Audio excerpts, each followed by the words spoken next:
Hello everybody. Today we will be just talking about how the different equilibrium processes can control the complex formation. As we have seen that whenever we have a metal ion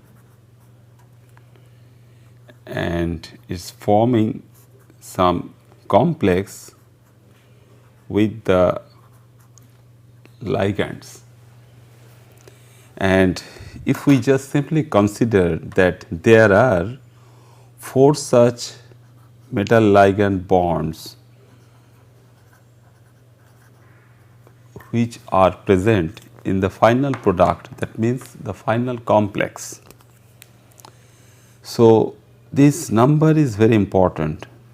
That means the 4 metal ligand bonds are forming, and if we just think that Mn plus was there, which is forming first one metal ligand bond,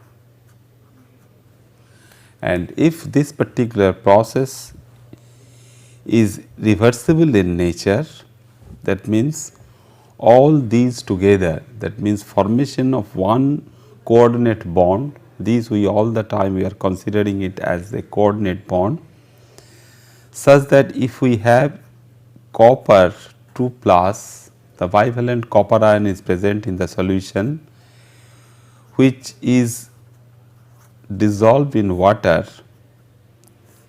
In that case also we have the copper OH2 bond, and this particular thing is there and they are in equilibrium. So, we see that the metal ion, the ligand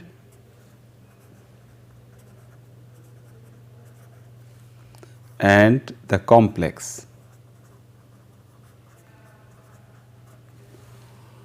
all these are present in solution. So, if they are in equilibrium and depending on the reaction condition and depending on the medium, how we know that what percentage of the reaction is going from left to right, that means the corresponding affinity of the metal ion to react with the ligand to keep the corresponding complex species, at least one metal ligand bond is forming over there. So, that equilibrium process, how we can monitor, that is the question, that we know the corresponding concentration of the metal ion. So, the monitoring of the concentrations of the ligand and the concentrations of the complex species. So, if we can monitor all these species by some mechanism,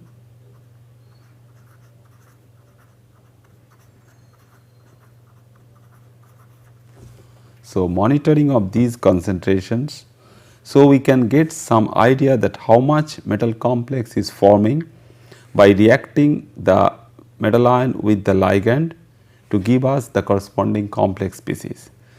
So, during the complex formation, we can have that all these species starting from the complex, the metal ion and the ligand, they are all in equilibrium.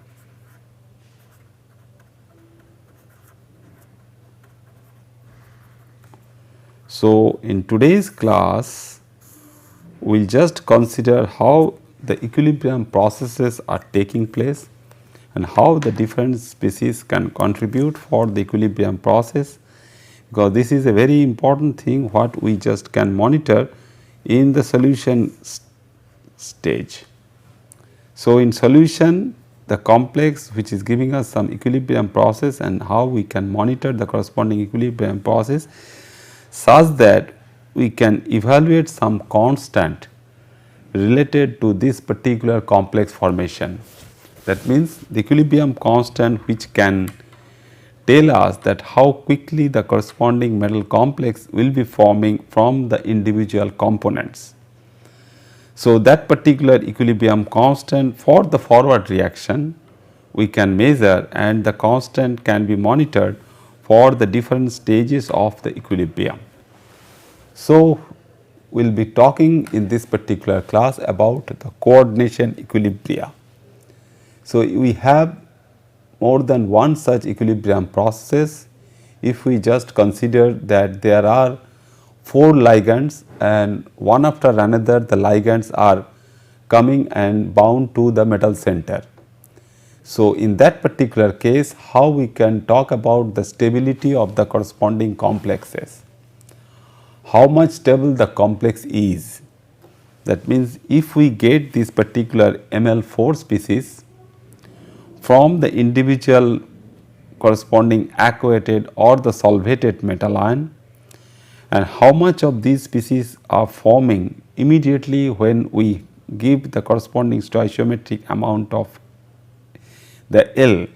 That means, if we use M with 4L, whether we get the corresponding Ml4 species and how much this particular Ml4 species is stable, that we can also monitor. So, the stability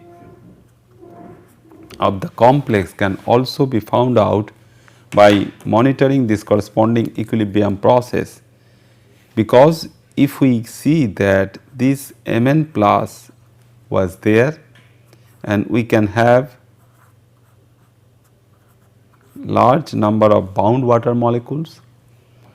So, at different intermediate stages, we just remove the water molecule as we react it with 1L, remove the second water molecule as we push the second ligand, similarly the third and the fourth. So, these stages basically tells us that how quickly we can achieve the corresponding stable species, because the other species like that of where we can have ML1, ML2, ML3 etc.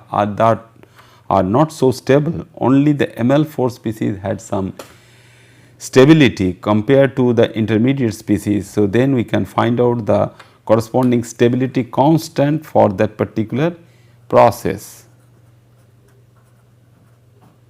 So, how we can find out the corresponding stability constant and determination of that particular stability constant for these complexes and give us some idea about the stability of the complex. So, in that way we can define a stability constant, which also we can consider as a formation constant, that how the metal complex is forming in the solution, as well as the binding constant, because the metal is binding the different number of ligands to it.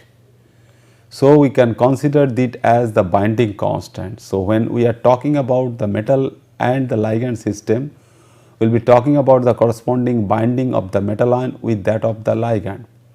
So, it therefore an equilibrium constant for the formation of the complex in solution.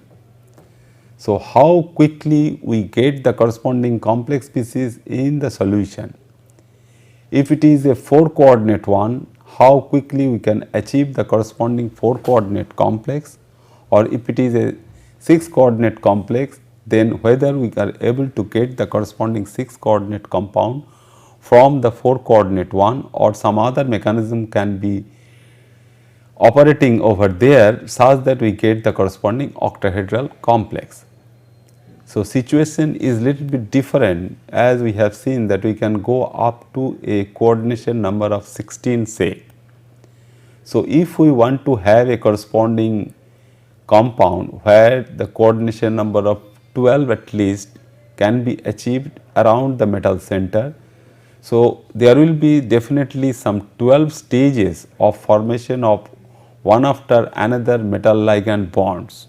So, we have a pretty complex expression for the corresponding stability constant.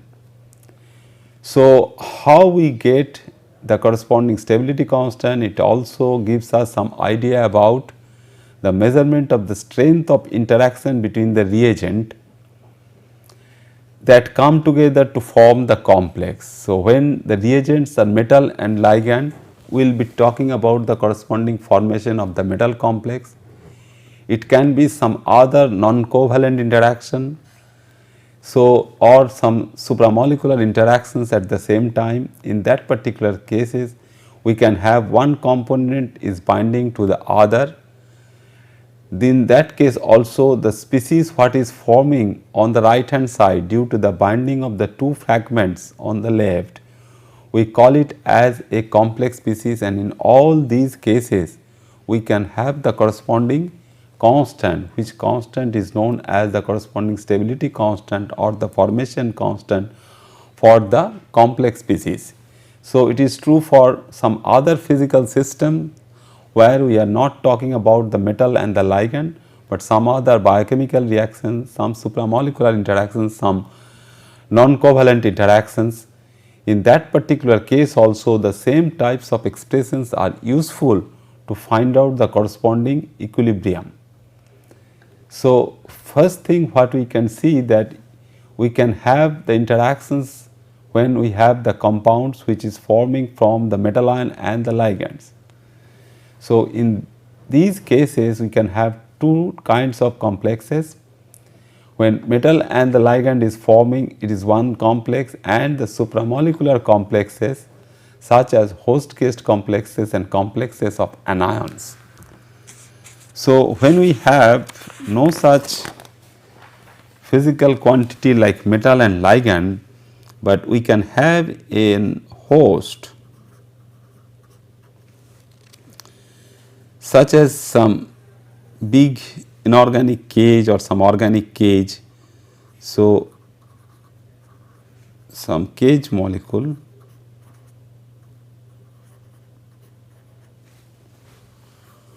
or some say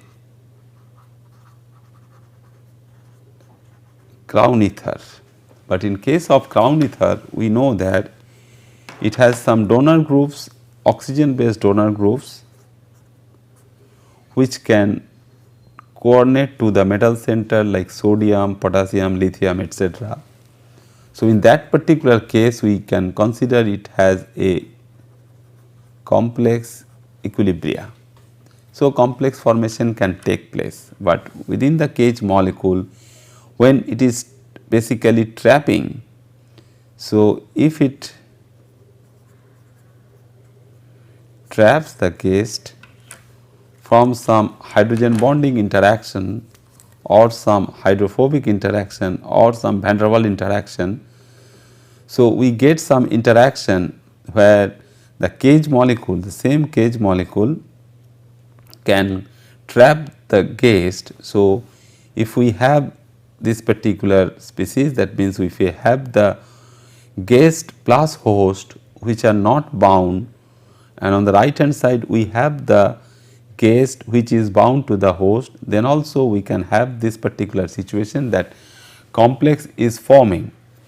Similarly, we can have the anion binding. So, some species which can also be there where we can have some hydrogen bonding donors. So, if hydrogen bonding can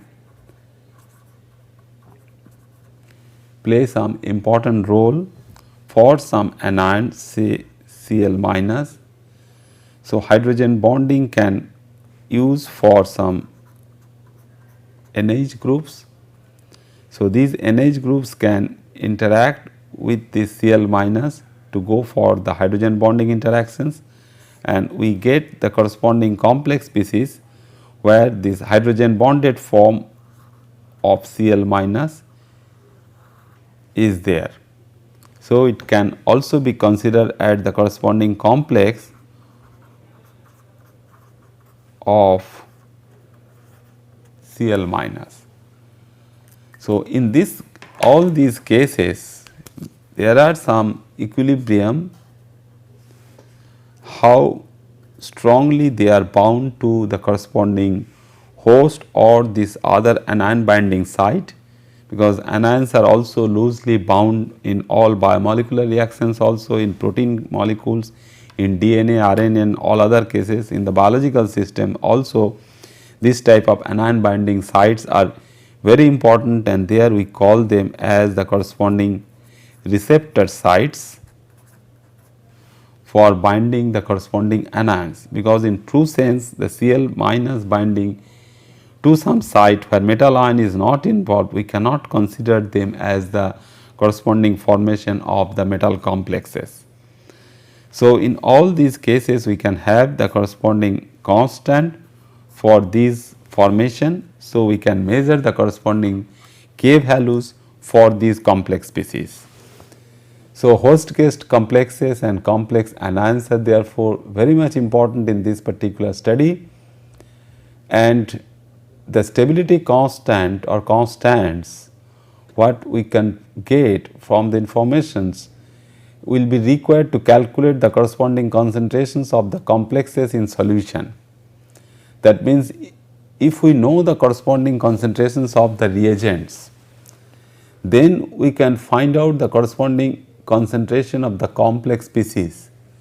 That means, at equilibrium we have the specific concentrations of the metal ion, the ligand and the complex species. So, depending on the progress of the reaction towards the complex side, we can find out the percentage conversion of the metal ions to the desired metal complex, and we can find out the corresponding equilibrium constant or the formation constant value for the binding of the metal ion to the ligand. So, in that particular case, the formation of a complex with ligand can be considered as a typical acid base equilibrium, and there is a competition for the ligand L between the metal ion Mn plus and the hydrogen ion. Because we know that there are some sites, this is the cationic species, the metal ion is the cation and the hydrogen ion is also the cationic species. So, if the ligand is a lone pair donor or a base or typical anionic species, then the ligand can have some corresponding affinity to bind the metal ion, as well as it can have the corresponding affinity for the H plus ion. So, we have these two processes, these two equilibrium processes are simultaneously operative between H plus L and between M plus L, and for simplicity we have not added charge on the H and the charge on the M. So, the competition between the formation of HL and ML is important, and if the ligand is an anionic one, so it basically gets back the corresponding proton to get the corresponding neutral ligand. So, if we have some site, it is also true for any amino acid or some biochemical reactions, that phenol part is available, and this phenol part we can consider as that is a part of the corresponding amino acid, and this particular one basically after deprotonation gives us the corresponding anion. So, after removal of H plus, it gives us the corresponding anion, then it binds the corresponding metal ion center in this form. So, this particular species which is there at the central part, that means the corresponding phenoxide ion, this will have the typical tendency, that means the competitive tendency to bind the Mn plus or L plus. So, for deprotonation we use some organic base, say NET3, and NET3 can take up the proton forming the corresponding NET3 H plus triethyl ammonium ion. So, this triethyl ammonium ion will be there and this will be free. So, there will be no competition for this phenoxide ion to bind with the proton which were originally bound to the system, because it has already been taken away by the triethylamine molecule. So, in that particular case only the added metal ion Mn plus can bind to the ligand system and is forming one MO bond from the phenol unit.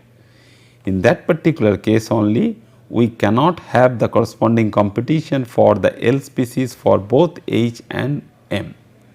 But otherwise when we just simply add the ligand with that of the metal ion, that means if we just use the corresponding phenol unit with Mn plus without considering and without thinking of the first step, that means the removal of the H plus, then we will find that this O minus can have some binding tendency to H plus or to Mn plus. So, there will be two competitive pathways for binding the phenoxide ion to the Mn plus and the protein, and therefore, we see that this H plus L and M plus L situation is there all the time.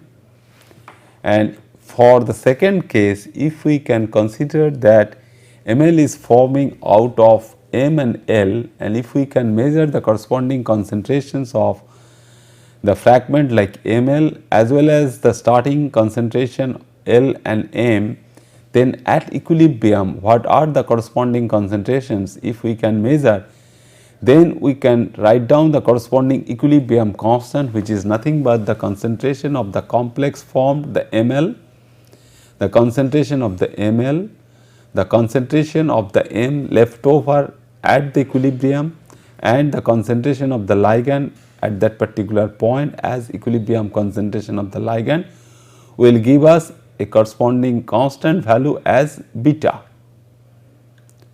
So, in that particular case we will find that both stepwise and cumulative constants are functioning when we can add more than one L to the metal ion.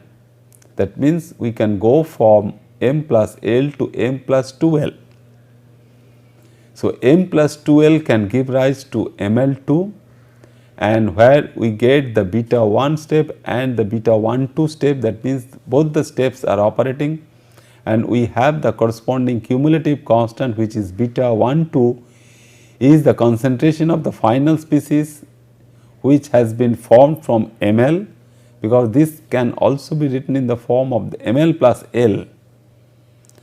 So, Ml plus L also give rise to Ml2, but when we are directly getting all these species like M plus n number of L values, n is the coordination number, if it is 12 it can be 12L.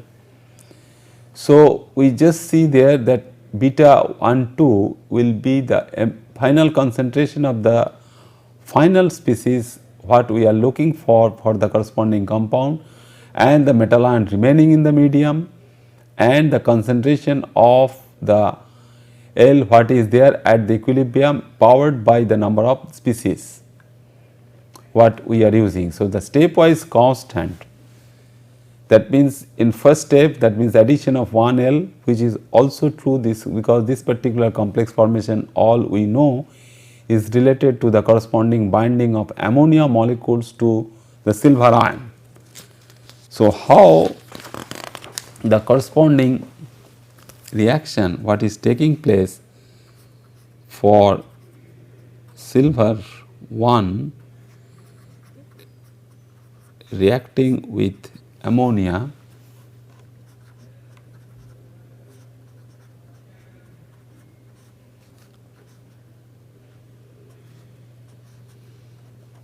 giving rise to, in the first step, the silver amine complex or 1 amine is present.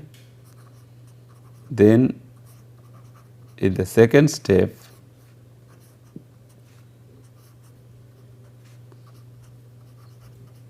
it is reacting with the second ammonia molecule,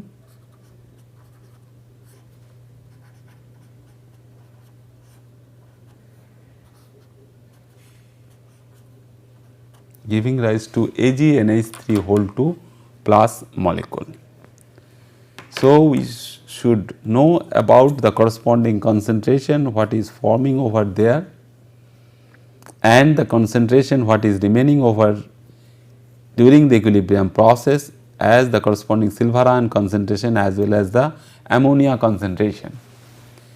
So, in these two steps we have K1 and K2 and we call them as the formation of the complexes in one step at a time.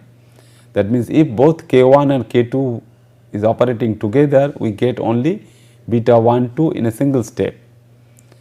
So, when the first ligand, the first ammonia molecule is coming and bound to the silver ion, we get the K1 value, and when the second is coming to the first one, that means silver amine single species, one NH3 bound silver species plus another NH3, giving rise to the silver diamine complex, giving rise to the corresponding K2 as Ml2 by Ml and L, product of L. So, we get how this beta 1 2, so the beta 1 2 is we are getting the product of these two. So, product of K1 and product of K2 is basically the beta 1 2. So, that gives us some idea that the beta 1 2 will be the K1 and K2, the product of the stepwise formation constants is the corresponding cumulative constant for the complex formation. So, this particular expressions, if we can have n number of species, if the n value is equal to 4 or 6, we can have K1, K2, K3, K4, K5 and K6 like these. So, these type of expressions are also useful for any such reactions like that of when we get say species like that of the metal ligand species itself.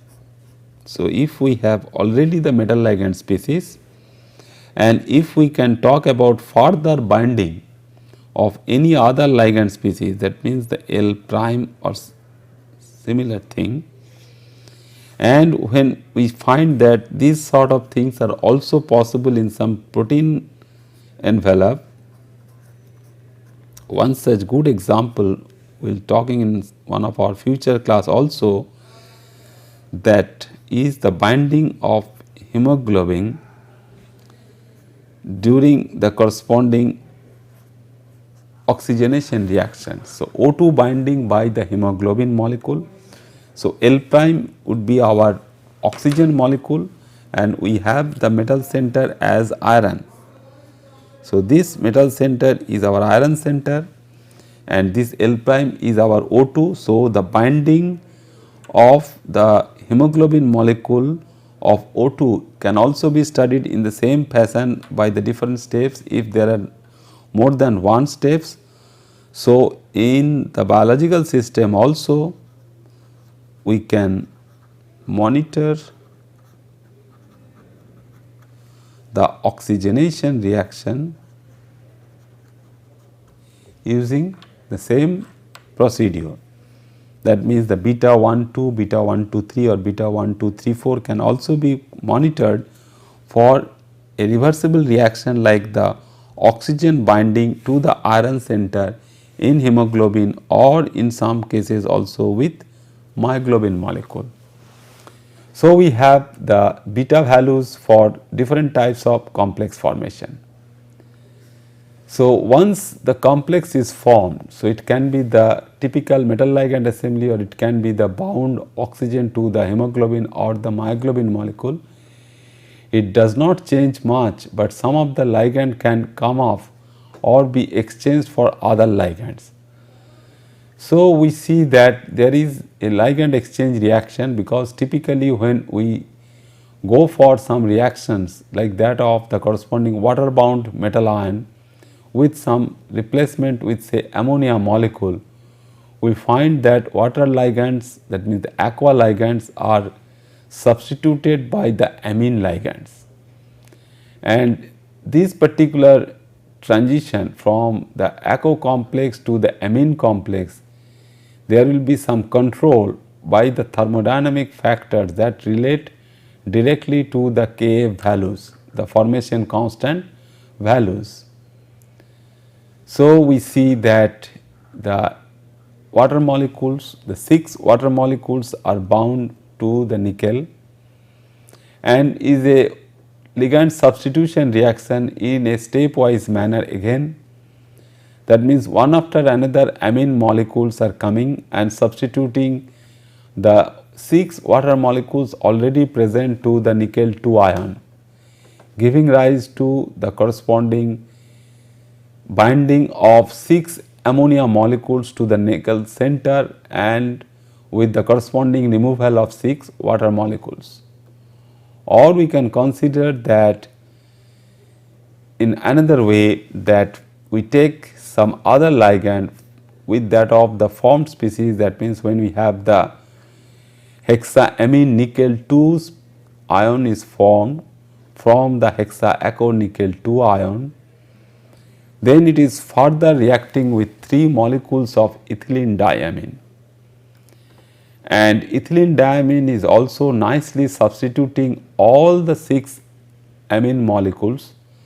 That means all the 6 NH3 molecules are being replaced by these bidentate ethylene diamine molecules, such that the binding potential, the binding strength of these bidentate chelating ligands ethylene diamines are more compared to the binding of the ammonia molecules to the nickel center.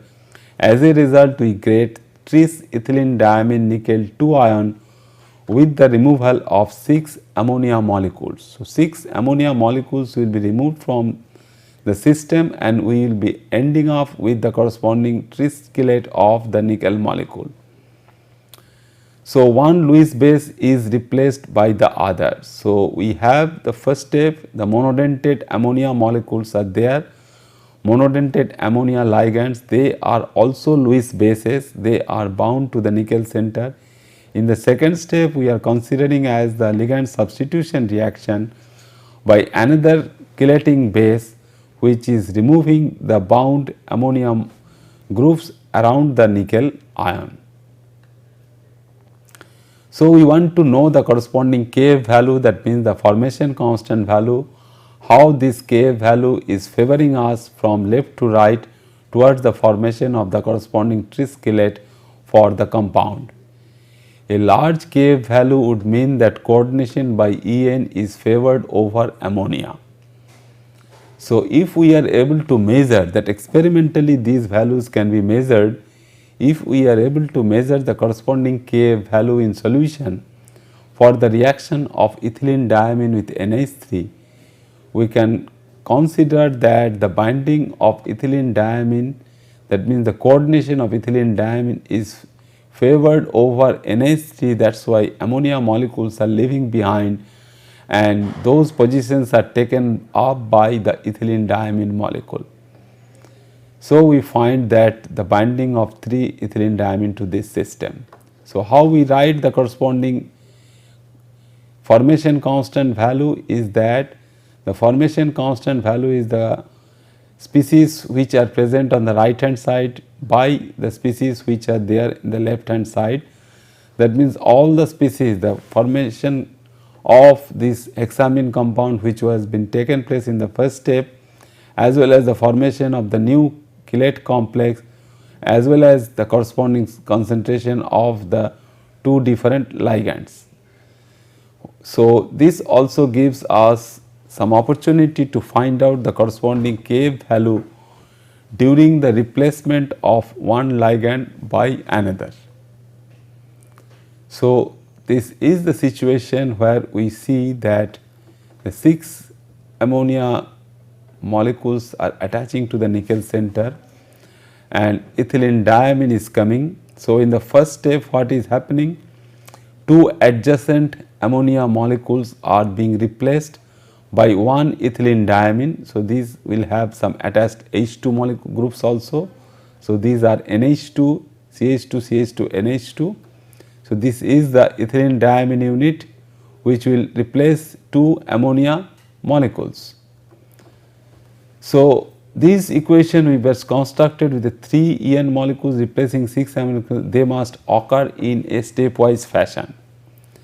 Therefore, we considered that in the first step one ethylenediamine molecule is attaching to the molecule, but it is very difficult to isolate in the solid state and characterize by some structural methods or by some spectroscopic methods to identify the species where the nickel center is bound to 4 ammonia molecules and 1 ethylenediamine, because this is some kind of some intermediate species which is forming within the solution, and the stability of this particular intermediate is not so high such that we can isolate this particular intermediate by using some other anion. So, first step is definitely we can write in this form that 4 ammonia molecules and 1 ethylenediamine, removing 2 ammonia molecules from there. So, the formation constant for the first step would be the concentration of this species, then 2 ammonia molecule, the concentration of these, what is coming out there, the concentration term for the ammonia, and the hexamine complex and the ethylenediamine. So, this would be the K1, because we are breaking the entire reaction what is forming in a single step for the K value for the triskeleton formation. So, in the second step we utilize the second ethylenediamine molecule. So, second ethylenediamine molecule will come and bound by replacing 2 more ammonia groups from these 2 sites. They are cis positions and they are adjacent to the first chelet ring. So, the second chelet ring is also attaching to the molecule, and we can write this particular equilibrium. So, how we can break the entire reaction basically by utilizing the reaction for NiEn NH3 whole for 2 plus En, giving rise to NiEn2 NH3 whole to 2 plus 2 NH3 molecules which were present. So, in this particular case also we should be able to write the formation constant by knowing the corresponding concentration of this particular species which is forming as the intermediate species. So, at the intermediate species, if we are able to know the corresponding concentration of the intermediates, the very transient species which are very fastly disappearing from the solution medium, because it is immediately reacting with the third ethylenediamine molecule. So, if we are able to determine the corresponding concentration of this particular species which is transiently forming in the reaction medium, we should then be able to find out the corresponding value for the second step, that means the K2 value for the reaction. Now, we see that the entire Kf value, that means the Kf value will therefore be the product of the corresponding Kn value for the formation of the species by the attachment of 1 ethylenediamine molecule,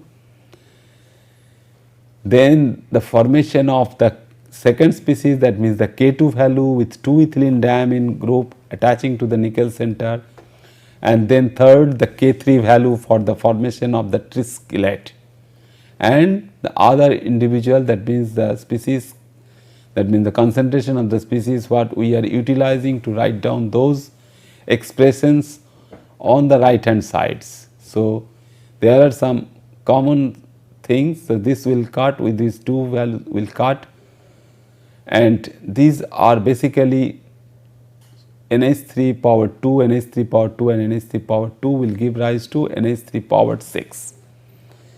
So, we get basically the Kf value, the overall formation constant, the cumulative constant for the formation of the tris ethylenediamine nickel 2 will therefore be this one, NiEn3 concentration, then NH3 power 6 and NiNH3 6 concentration and En concentration powered by 3.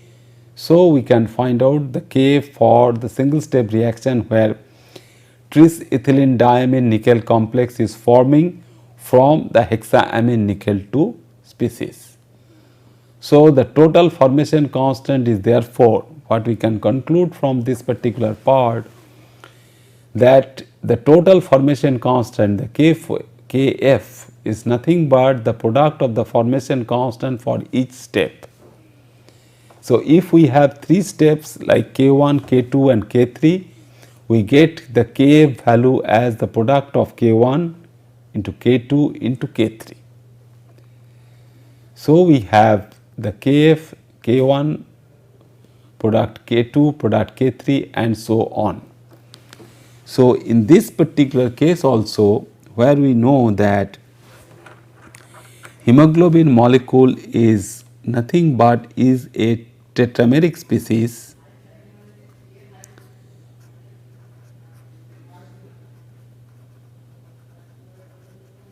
is a tetramer.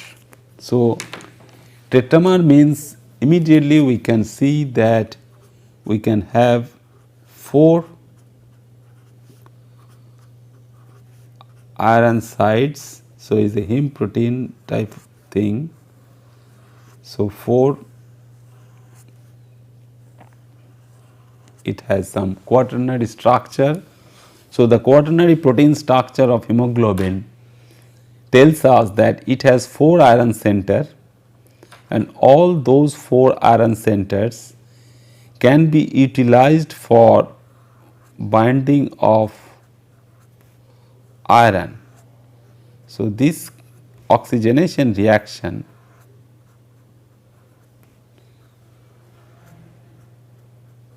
of the tetrameric hemoglobin molecule can be considered as a corresponding binding of the O2 in a stepwise manner. So, we have the corresponding K1 value for the binding of first O2 molecule to the first iron center, then the second O2 molecule to the second center, which will be K2, then the third one is to the third center, which is K3, and the fourth one, which will be the corresponding K4. So, how these values are interrelated, that will be seen if we just know the corresponding protein envelope of the entire tetrameric structure. So, there will be a cooperativity, that means the cooperation is taking place when first center is getting oxygenated, that means when K1 is there. So, when first center is oxygenated, so there will be certain movement in the protein structure which allows the corresponding binding of the second O2 molecule feasible, that means the dependence of the K2 value on K1 is seen from this kind of cooperative binding of O2 molecule to the hemoglobin centers.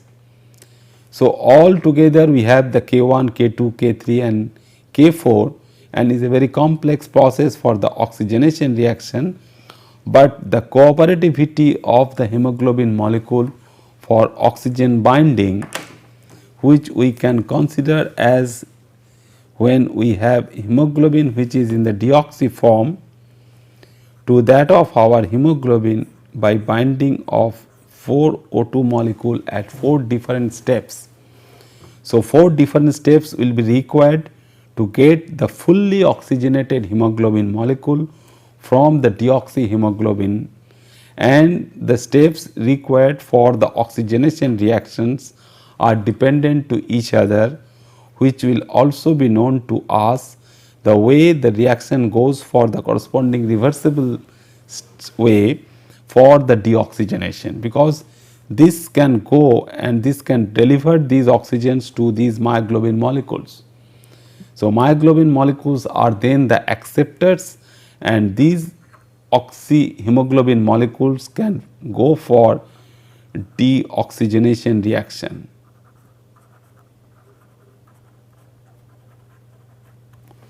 So, these are all interrelated, but for the time being we will come back again on this aspect of binding of the biological system, where we see again that these K1, K2, K3 and K4 values are clearly observable in case of hemoglobin molecule for binding of O2. So, the overall formation constants for NiEN3 2 plus from NiNH3 whole 6 2 plus can be directly written like this Kf value once we write the direct reaction of NiNH3 whole 6 2 plus with ammonia in presence of ammonia and the formation of the corresponding NiEN whole 3 molecule. So, what are the thermodynamic role for the formation of these species, that we will see from some thermodynamic comparison for the formation of these different steps. So, a value which is related to the coordination equilibrium, that means the equilibrium is there due to the coordination, and a large K value would mean that coordination by ethylene diamine is favored over NH3. So, if we are able to monitor the corresponding K value due to the binding of ethylene diamine on the amine complex of nickel, we can simply assume that the binding is favored for the chelate ring. So, the reaction what we can see for the other one, that means where we see that the ACO complex is binding directly with ethylene diamine. So, that is also possible. So, directly from the ACO species we get the formation of the triskele of the bivalent nickel, and we find out the corresponding values for the formation of these, and for the reaction which is directly forming from the ACO complex, we can find out the corresponding K value as 1.1 into 10 to the power 18. Just we simply compare the magnitude of these values. So, the numerical values of these constants can give some idea that how the reaction is favored from left to right, how the K values are higher if we are just simply talking about the corresponding monodentate substitution reactions of ammonia ligands which are replacing the water molecules, or in other case the ethylene diamine molecules are replacing the water molecules. So, straightway when we are getting the corresponding triskele from the ACO complex, we have a corresponding K value of the order of 10 to the power 18. So, we see that when we have the corresponding K value from the amine complex, we get the corresponding value for these where the 6 amine groups are there which are substituting with ethylene diamine giving the triskele, and this triskele is responsible for the removal of 6 NH3 groups. So, in these two steps, that means this was the first one, that means if we just get the values for the formation of these, that means the formation of the corresponding values for this K2 and the formation of the corresponding K value for the K1 for the amine complex and the ethylene diamine complex, both of them are forming from the ACO complex. We get some ratio like this, which is 1.1 10 to the power 18 divided by 5.3 into 10 to the power 18, and this value is definitely nothing but the formation of the triskele from the amine complex. So, that way we get the corresponding formation constant value for the direct formation of the tris ethylene diamine complex from the hexaamine complex, and in that particular case we find the corresponding value as 2.1 into 10 to the power 9. So, in case of the corresponding formation of these values for these corresponding tris ethylene diamine starting from the water molecule, that means the aqua complex, or from the amine complex. So, these values basically gives us some idea that how we get the corresponding values for the thermodynamic stabilities of these complexes. So, it gives us some information that the thermodynamics of the metal ion complex formation provides some significant informations about the stabilities of these complexes, and in particular it is useful in distinguishing between the two parts. So, the thermodynamic stability constants can have two parts. One is the corresponding enthalpic term and another is the corresponding entropic effects. So, the enthalpic effects, what is the heating effect, how the corresponding enthalpy values are responsible to detect the corresponding formation of the complexes, and these enthalpic values depend on the bond strength, and entropic effects have to do with the changes in the order and disorder of the solution as a whole. So, how strong bonds we are able to form such that when the ethylene diamine is reacting with the nickel center, so we have all these positions, whether it is bound to the water molecule or ammonia molecule. So, we have the corresponding values for delta H also and the corresponding values for delta S. So, we have the contribution from the enthalpy as well as the entropy, but in this particular case we are replacing the water molecule by the ammonia molecule, but the nature of these bonds from NiO to NiN we are changing, and this nitrogen bond is coming from the ammonia molecule. And in the second step, when we are utilizing the ethylene diamine,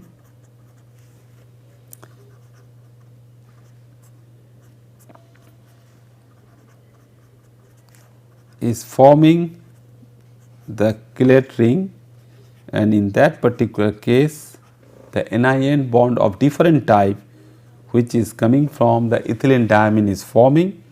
So, we can have the relative contribution of the bond strength and the order disorder phenomenon related to the more ordered form of these two groups. In this particular case, when one ethylene diamine is binding towards the nickel 2 plus ion, it is removing 2 NH3 molecules. So, more number of molecules are removing from the system. So, we should have some contribution from the entropy term. So, this entropic effect will have some changes on the order and disorder of the solution as a whole. So, how the entropy effect can contribute for the solution thermodynamics for the binding of the chelate ring to the metal ion. So, for that equilibrium constant which is related to the standard Gibbs free energy. So, both delta H and delta S, they are related to the delta G standard particularly. So, when the standard G values, the delta G values are there which should be related to the corresponding enthalpy term and the entropy term by the corresponding equilibrium constant value which is the beta value. So, delta G0 will be equal to minus 2.303 RT log to the base 10 beta.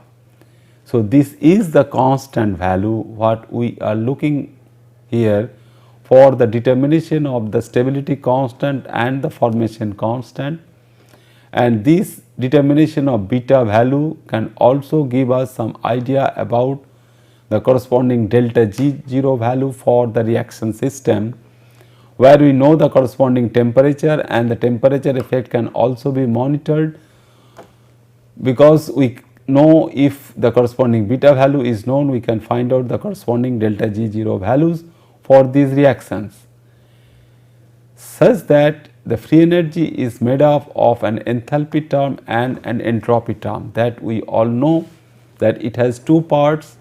So, how this delta G0 is taking up their individual contributions from the entropy term and the enthalpy term, that we will just see if we just can monitor or equate these delta G0 values with the delta H0 value or the minus T delta S0 values for the different standard conditions. These are for the different standard conditions. So, once we measure these values for the free energy change, we can correlate them for the corresponding enthalpy term and the corresponding entropy term for the binding of say ammonia molecule around nickel, as well as the binding of the corresponding ethylene diamine molecule to the system. So, these values basically can give us some idea for the corresponding silver amine complex, where we get the corresponding K1 value for the silver amine complex, as well as for the corresponding values for the second step. So, we get the both K1 and K2 values for these cases and the different values for the equilibrium as well as the enthalpic contribution and the entropic contribution. So, for the formation of the corresponding silver amine complex with a coordination number of 2, we will find these two contributions, that the enthalpy contributions are favored. That means both these two cases, though the steric crowding is not much, so they are favored both for this enthalpy contribution, and the entropy contribution is mostly favored in the second step, not in the first step, due to the formation of a corresponding silver amine complex with a coordination number of 2. And in this particular case, which we are not talking about the corresponding chelate formation, we do not have some opportunity, we do not have the corresponding opportunity to see how these delta S values can contribute only for the chelate formation. Thank you very much.